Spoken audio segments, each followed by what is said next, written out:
What's up guys, welcome to Quick Kicks. My name is Pat from WearTesters.com and today we have a quick performance review of Dwight Howard's second signature from Peak, the DH2. Let's get into it. So, starting off with the traction, the DH2 has a herringbone cross-hatchet pattern that worked well on almost every surface I played on. It really didn't matter whether I was wearing the pair with the translucent outsole or the solid outsole. As long as I wiped occasionally, I was pretty much set. So overall, big thumbs up on the traction, and it was probably the best part of this shoe for me. Moving on to the cushioning, we have two different setups in the heel and in the toe. Starting with the heel, we have Peak's Cushion 3 setup, which essentially provides good impact protection with more of a dense padded feel. On the forefoot, we've got what Peak is calling the Peak R Pad, which has a similar look to Nike's Unlock Zoom, but looks can be deceiving. Pretty much it's just a softer, higher rebound foam that feels okay, but nothing amazing. Overall, the cushioning is pretty bare bones, but at least it provides for some decent impact protection, which is the least we could ask for. Moving on to the materials, most of the upper of the DH2 is made out of the Peak Surface material, which is a mix between engineered mesh and fuse. Though it was pretty stiff at first, it broke in pretty well, and I ended up enjoying it. The only downside is that there's nowhere for heat to escape, so it really limits the breathability of the shoe.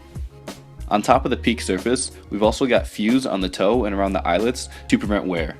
Topping it all off, we've got a really plush textile padding at the top of the shoe that feels great around the ankle.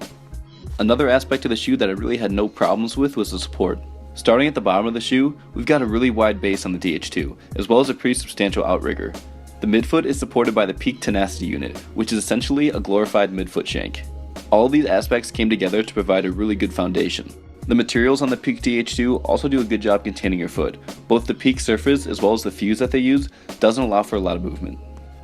On top of all that, the lacing system also does a great job of pulling your foot into the back of the shoe, which not only helps with support but also with fit. Speaking of fit was one of the things that disappointed me most about the DH2, mostly because it was just so close to being good. As I said earlier, the lacing system really does form well around the midfoot and provide that lockdown in the heel. The biggest issue though comes to when you're looking at the toe. There's a lot of dead space there and it really just doesn't feel comfortable. This doesn't necessarily kill the shoe for me, although I would have been much more happy with the shoe had there been less dead space. Overall, I would say that the DH2 is a good step in the right direction for Peak.